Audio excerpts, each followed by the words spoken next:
Good morning, good afternoon. I'm not really sure what time it is there, but I want to send my greetings and my very best wishes on this auspicious day, this wonderful day of the celebration of the International Bhikkhuni Sangha Day.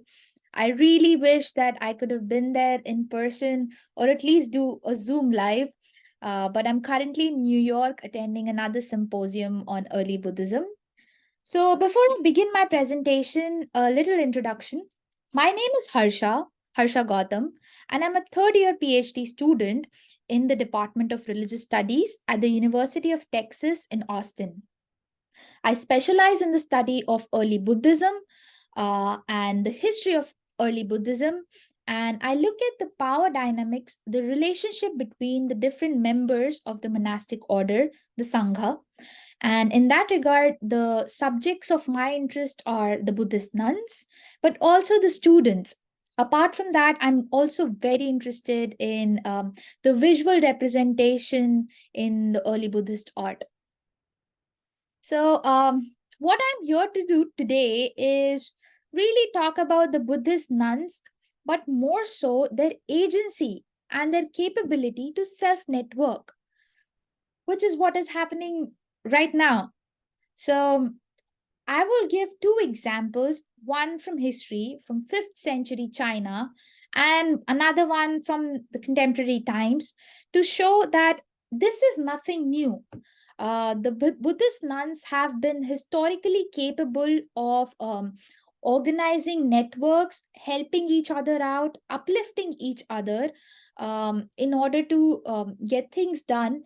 But to really come to each other's rescue and aid when in times of need. So let's start my presentation.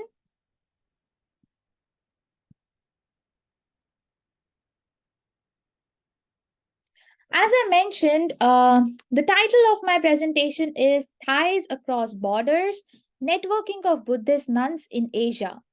So I will be looking at these cross regional, cross national, transnational networks of Buddhist nuns. And both of the cases that I will talk about today come from Asia. So, the sources of my study for the presentation today are the biographies of Chinese bhikkhunis from 5th century CE. And then I also look at I Ching's travel account. So I Ching was a Chinese traveler, just like Xuanzang and Fa Xian, who came to India around 7th century CE. Apart from that, I look at the Bhikkhuni Vibhangas, which are part of the Sutta Vibhanga of the Tipitaka, of the Theravada and the Dharmaguptika school. So, most of us know that there have been multiple schools of Buddhism, and today they're broadly classified as the Theravada and the Mahayana school. But even in first century CE, at least 18 different schools with at least six different Vinaya traditions have been identified. So, when academics and scholars like myself come to study Buddhism, they always try to reconstruct the histories and not just one history of Buddhism, but really the histories of Buddhisms. Because depending on what source you use, you can really weave a different narrative, but not so different as we'll see. So, and finally, for the example that I will give from the contemporary times, I rely on the interviews that I conducted a couple of years ago with the Indian and the Thai bhikkhunis. What I really want to show and do with my presentation is highlight the significance of Mahapajapati Gautami. So, Mahapajapati Gautami was the foster mother of the Buddha, who went on to become the very first ordained Buddhist nun who received ordination from the Buddha himself. So, what I will show by these two examples is how Mahapajapati Gautami became such a significant figure of inspiration and source that not only allowed women to self network but to also assert their agencies in times of need. So let's go back in time and look at 5th century China.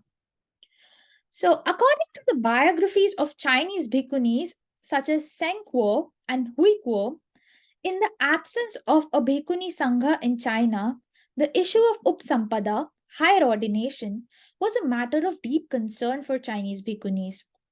So it was a time when there was no Bhikkhuni Sangha in China, and they faced the same question that is doing rounds in the present times, that since there is no Bhikkhuni Sangha, how can the Bhikkhunis get ordained? So the person who came to the rescue of the Buddhist nuns was a revered Indian bhikkhu from Kashmir called Gunavarman. And through his guidance and assistance, this matter was dealt with in 429 CE, when several bhikkhunis from Sri Lanka traveled to Nangching, the capital of southern Sung dynasty, to give higher ordination to Chinese bhikkhunis. Not only did the Sinhalese bhikkhunis provide legal validation to the Bhikkhuni Sangha in China by giving them higher ordination, they did so in accordance with Chinese norms, which inclined towards the Sarvastivadin school, which is another school of the early Buddhist tradition, instead of the Theravada school to which the Sinhalese bhikkhunis belonged. So you see, this is a very good example of the immense respect that bhikkhunis across traditions had for each other. So the bhikkhunis came from Sri Lanka and they knew and they were well versed in the Theravada tradition, but they learned the customs and norms of the Chinese bhikkhunis and ordained them as per their uh, tradition. So this is a classic and an excellent example of not just networking, but also having respect and honor for each other's traditions and working through differences. But prior to this ordination, this question about how the Chinese bhikkhunis came to be, how did they receive their first ever ordination? It was a question that was asked by the Sri Lankan bhikkhunis as well. And in response to that, the Chinese bhikkhuni said that they took Mahapajapati and the first 500 Sakya women as the precedent. So they went on to say that just as Mahapajapati received ordination by accepting the 8 fundamental rules, the Garu Dhammas, and they looked at Mahapajapati as their preceptor, as their Upajayan, in order to receive ordination. So you see, there was no Bhikkhuni Sangha, but the figure of Mahapajapati Gautami served the purpose of the preceptor and allowed for the Chinese Bhikkhunis to get ordination. Now, I will talk about the present day context, the contemporary times, and I will not go into much detail about the background of the Indian bhikkhunis. I'm sure most of you are familiar with it, and I hope there are presentations about the tremendous work that they have done. But I will just simply highlight one key instance of the networking between the Indian bhikkhunis and the Thai bhikkhunis through some images that the Thai Bhikkhunis were very kind to allow me to use for my presentations and research work. Um, as you know, there was no training school and no Bhikkhuni Sangha within India as well. So there was really no school that could train the Buddhist nuns in India.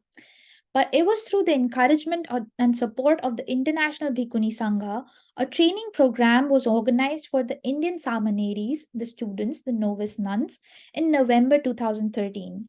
Bhikkhunis from Vietnam and Thailand came to Nagpur to train the Bhikkhunis and the Samaneris. And here are some images where you can see the Thai bhikkhunis are giving offerings to the senior most bhikkhuni who is no longer with us, unfortunately, Mahatheri Vishakha. So this is like I'm just trying to draw parallels with how Mahapajapati served as an example to the Chinese bhikkhunis, and they acknowledged her to be the senior most and the first bhikkhuni in the entire tradition. The same way, the Thai bhikkhunis are acknowledging the seniority of Mahatheri Vishakha and giving their homage and respect to her. Again, there have been in the recent past, there have been several collaborations between Indian bhikkhunis and bhikkhunis from Thailand and other nations. And the Indian bhikkhunis have been regular participants in the International Sakhyadita Conference, which is another big international conglomeration of bhikkhunis and lay disciples from around the world. And the Indian bhikkhunis have registered their presence in 2011, 2013, and 2015. So here again, you can see an instance of the Thai bhikkhunis being on Charika in India, and this was with an assistance of an upasika, and they are also visiting the houses of upasakas and the upasikas. And here I would quickly highlight the significance of an upasika in the tradition, in the historical tradition as well, because this venture was facilitated by the assistance of Upasika Sanghamita. And we have this particular set of rules in the Vinaya tradition that is called the Anyata rules, and that they enumerate two rules. They just have two rules. So this particular category just lists two rules, and and these rules actually show us the significance and importance of a female lay disciple of an upasika. So as per these rules, if an upasika gives a testimony against a bhikkhu, a legal proceeding can be carried out against him. So it is seriously, they do not really need to show a proof. It is on the basis of the testimony that a proceeding can be carried out. So you see, historically, the sources have given us, they give us a lot of evidence of the agency of not just the Buddhist nuns, but also of the upasikas, the female lay disciples. So our sources speak loud and clear on such an issue. Another quick point that I want to highlight is the Pachitya rule. Pachitya rule number 9, according to which a Buddhist nun is fully capable of giving a talk of Dhamma uh, to a man, but there are certain conditions. They can do it in the presence of a sensible woman, and she should not explain the Dhamma in more than 5 to 6 lines. But apart from these restrictions, we can again talk about how these sources came to be and what goes behind the making of these sources. But at least they highlight the significance and the agency and the capability of a Buddhist nun to be fully capable to give a talk of Dhamma. So these were the two examples that I wanted to showcase to highlight the agency and the capability of the Buddhist nuns to be well versed intellectuals, and also their capability to be able to self network. Um, and as I mentioned before, that this is not the first occasion that the Indian bhikkhunis have set out to collaborate internationally. They have done it with the assistance of the International Sakhyadita Conference, and again with the International Bhikkhuni Sangha. And again in 2015, Indian bhikkhunis were invited to Thailand for the Vassavasa, the rain retreat and training. And this collaboration and assistance has really helped strengthen the monastic order in India. And the occasion that we're witnessing today is one of the prominent examples of this collaboration. So, to conclude my presentation, I would like to highlight just 3 points. Just that in the absence of a Bhikkhuni Sangha, the example of Mahapajapati plays a very crucial role in helping the women to get ordained. We saw this with the Bhikkhunis in 5th century China, and recently with the Indian Bhikkhunis who've named the monastery after her. And it provides a counter to the misogynist attempts to delegitimize the existence of a Bhikkhuni order in present times. Again, the second point that I want to highlight is that the international collaborations register the identity of Bhikkhuni Sanghas as independent organizations capable of self networking. And therefore, they're not entirely dependent on the Bhikkhu Sangha, in contrast to what the prescriptive texts like the Vinaya would want us to believe. Finally, despite the similarity, At both instances, women are defining themselves and asserting their agencies quite distinctly as per their respective socio-political historical location.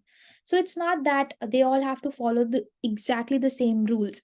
There can be scope of adaptability, as we've seen through our examples. And that's all I wanted to say. Thank you so much for this wonderful opportunity. And again, I wish you a very happy International Bhikkhuni Sangha Day. So thank you so much.